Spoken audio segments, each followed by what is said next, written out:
Olá, galera, tudo bem? Me chamo Ivete Luna e sou professora do Instituto de Economia na Unicamp. Na aula de hoje, a gente vai conhecer a distribuição F e como utilizá-la para comparar variâncias populacionais. A distribuição F surge de uma razão entre duas variáveis aleatórias com distribuições Q quadrado. Se você olha aqui no slide, eu coloco estes dois termos algébricos aqui, em que cada um deles me representa uma variável aleatória com distribuição Q quadrado e com V1 e V2 graus de liberdade, respectivamente. Veja que essas duas variáveis aleatórias são independentes.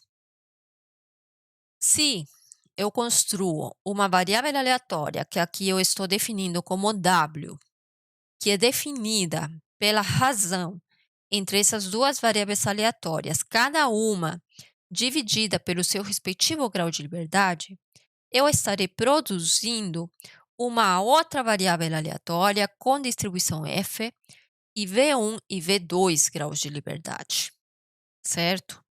Então, uma variável aleatória com distribuição F surge de duas Q quadrados independentes, cada uma com seus respectivos graus de liberdade, tá? Isso é tudo com relação a uma distribuição F. Como que essa distribuição F é? Ela nos remete a uma distribuição Q quadrado. Por quê? Porque uma Q quadrado era definida por uma soma de quadrados de variáveis aleatórias com distribuição normal padrão. Portanto, ela só assumia valores positivos e isso fazia com que ela fosse assimétrica. Como a distribuição F é uma razão entre duas Q quadrados, se supõe que as estatísticas que eu vou conseguir dessas variáveis aleatórias serão também dadas a partir de uma razão ou de razões entre valores positivos. Portanto, a distribuição F também só assume valores positivos para os seus quantis. Por isso que ela também é uma distribuição assimétrica, como você vê na figura aqui no slide. E para conseguir os seus quantis ou as probabilidades de uma determinada distribuição F no R, a gente utilizará as funções PF e QF, seguindo o padrão de todas as outras funções associadas às diversas distribuições que nós já vimos. Por exemplo, a função pnorm e qnorm, a função pt e qt, ou a função ptisc e qtisc. Agora adicionaremos as funções pf e df. Se você está utilizando uma tabela de algum dos livros texto recomendados nos programas ou recomendados no programa, eu te sugiro que você preste atenção a qual a probabilidade que a tabela de distribuição está te dando. Veja também que a distribuição F tem dois parâmetros: o grau de liberdade associado à variável Q quadrado no numerador e os graus de liberdade associados a Q quadrado no denominador. Então, para você selecionar uma determinada tabela de distribuição F, você tem que prestar atenção nesses dois graus de liberdade, e não apenas em um deles. E a ordem também importa. Uma coisa é você ter uma variável A no numerador e B no denominador, e outra é você inverter essa relação. Por quê? Porque a ordem dos números de graus de liberdade muda também para especificar a distribuição, né? Então, uma coisa é uma distribuição F com 5 e 7 graus de liberdade, e outra é uma distribuição F com 7 e 5 graus de liberdade, tá? Muito bem, no R, se eu tenho um determinado valor crítico aqui, WC, e uma probabilidade, que aqui eu estou denotando por prob, que me define a probabilidade da estatística ser positivo, porém ainda inferior a este valor crítico, eu tenho que este valor crítico e prob são associados por meio destas duas funções, PF e QF. Via QF, Q de quantio, e F de distribuição F, eu vou obter este valor crítico WC. Como? Alimentando a função QF com a probabilidade, que é representada no gráfico pela área esquerda do valor crítico, né, que está aqui, ó, né?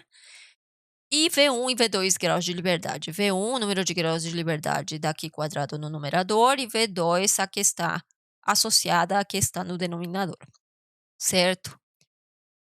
Via PF, a gente pode obter também a probabilidade probe, né, que é esta aqui, ó, a chance da estatística com distribuição F ser inferior a este valor crítico.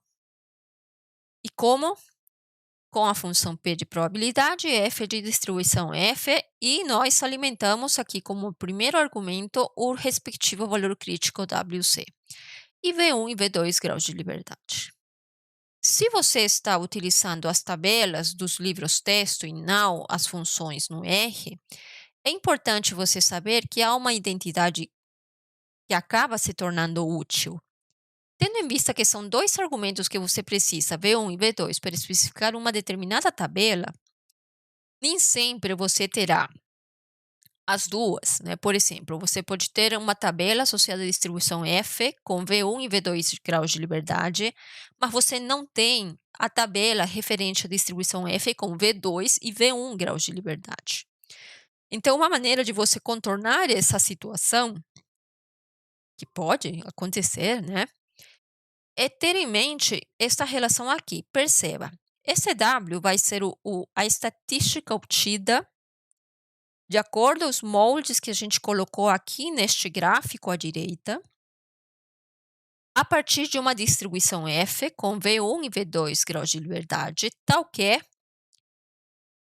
a chance da estatística obtida ser inferior a este valor crítico W é igual a prob, né? Mas eu posso reescrever, né, e passar o numerador a dividir o denominador, que nada vai ser alterado. A única coisa que você deve considerar é que, na hora de fazer isso, eu estou invertendo aqui os graus de liberdade e eu devo também olhar para o complemento da probabilidade. Então, se eu faço ou se eu tenho este valor crítico dado prob e V1 e V2 graus de liberdade, este valor é equivalente ao inverso, né, 1 sobre um valor crítico de uma distribuição F com V2 e V1 graus de liberdade, tal que a chance de estatística ser inferior a este valor crítico aqui é igual a 1 menos prob. É isso que esta identidade nos diz e pode nos ajudar na especificação dos valores críticos para mais distribuições F. Na hora de resolver o exercício, nós veremos como se aplica essa identidade útil, tá bom? Muito bem. Como nós usamos essa distribuição para comparar variâncias populacionais? Suponha, então, que você tem duas amostras independentes, de tamanho N1 e N2, retiradas de duas populações normais com a mesma variância sigma ao quadrado. Veja que até este momento estamos assumindo que as variâncias populacionais são iguais. Essa afirmação de igualdade é o que normalmente vai compor a nossa hipótese nula. A partir dessas amostras, você tem como, se essas variâncias são iguais, você tem essas duas estimativas, né? Esse 1 ao quadrado, que é a variância amostral a partir da amostra 1, e esse 2 ao quadrado, uma outra estimativa da variância, desta mesma variância sigma ao quadrado, porém a partir da amostra 2.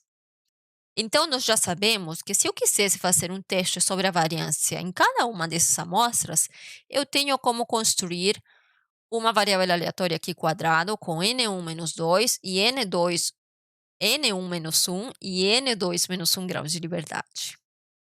Nós já sabemos como construiríamos estas variáveis aleatórias com distribuição Q quadrado, né? Porém, essas duas variáveis aqui estão construídas sob a hipótese de igualdade das variâncias, né? Se a gente calcula, então, a divisão entre essas duas variáveis Q quadrado, divididas cada uma pelos seus respectivos graus de liberdade, eu vou ter uma relação direta entre as variâncias amostrais. Então, essa estatística W aqui vai ser dada pela relação entre as variâncias amostrais. E, portanto, nós teremos aqui uma variável aleatória com distribuição f com V1 e V2 graus de liberdade. V1, no caso, vai ser igual a N1 menos 1, né, por causa da construção daqui quadrado aqui, e V2 será igual a N2 menos 1 também pelos mesmos motivos. Então, a estatística para avaliar ou para comparar variâncias populacionais, eu acho que é a mais simples, né, que é uma relação entre variâncias amostrais, que normalmente você já tem, e se você precisa calcular no R, é uma linha, né.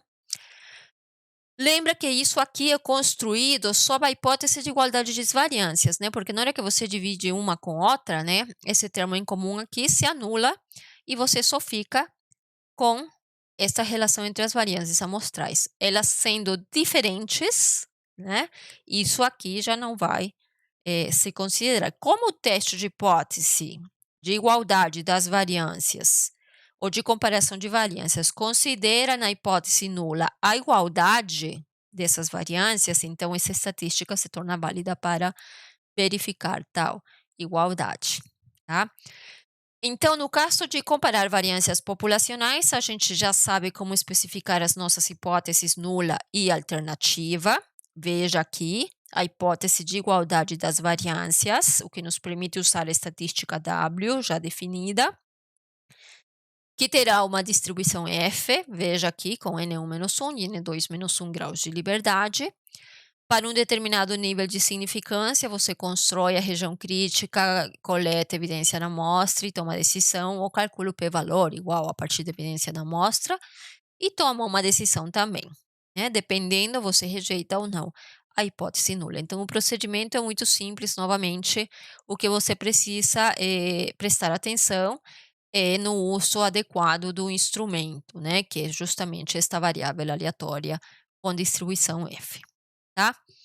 A modo de exemplo, então, nós temos aqui este exercício. 2 programas de treinamento de funcionários foram testados. Os 21 funcionários do programa antigo apresentaram uma variância de 146 nas suas taxas de erro. Já com o programa novo, temos 13 funcionários que apresentaram uma variância de 200. A 10% de significância, a gente pode concluir que a variância é diferente para os dois programas?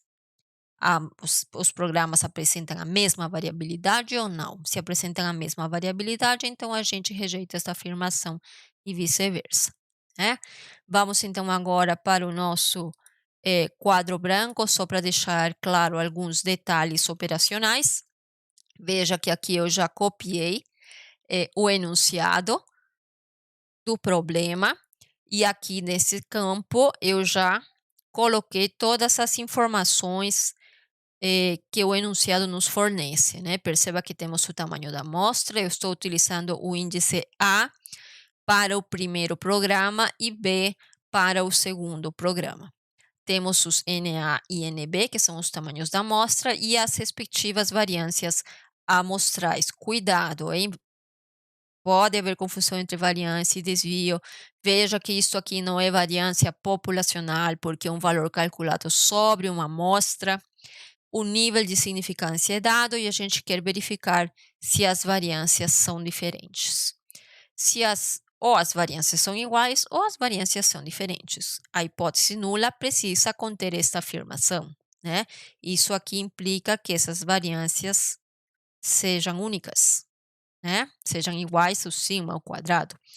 A estatística, então, F para comparar as variâncias, ou a estatística que eu chamo aqui de W com distribuição F, eu escolhi considerar a amostra ou a população A no numerador e a população B no denominador. Podia ser invertido? Podia. Podia pôr B no numerador e A no denominador, mas aí você trocava aqui o número de graus de liberdade. Por que que agora não haveria diferença alguma e chegaria ao mesmo resultado?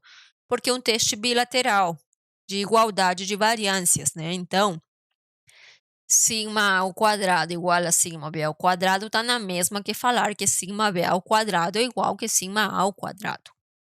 E a diferença, idem, né? Então, não vai alterar em nada o procedimento, né? Muito bem, aqui vou pelo mecanismo convencional de teste de hipótese, então eu vou construir a minha região crítica. Veja que a variável aleatória W somente assume valores positivos, a minha margem ou a minha chance de erro tipo 1, que é representado aqui por alfa, então vai estar associado a estatísticas muito pequenininhas ou muito grandes. Portanto, eu distribuo igualmente para ambos os lados, os extremos da distribuição F. Este valor crítico 1 vai ser dada pela função Q de quantio F de distribuição F, tendo como input a probabilidade da estatística ser inferior a este valor crítico, ou seja, a área em verde aqui, que equivale em termos de probabilidade a alfa sobre 2, e os respectivos graus de liberdade. Ó, no numerador é A, então vai NA menos 1 primeiro e NB menos 1 depois. O segundo valor crítico, aí veja, né, não sai diretaço, né? Por quê? Porque aqui, ó, a chance da estatística ser maior que esse valor crítico é igual a alfa sobre 2. Mas a função QF te dá a chance da estatística ser inferior a esse valor crítico.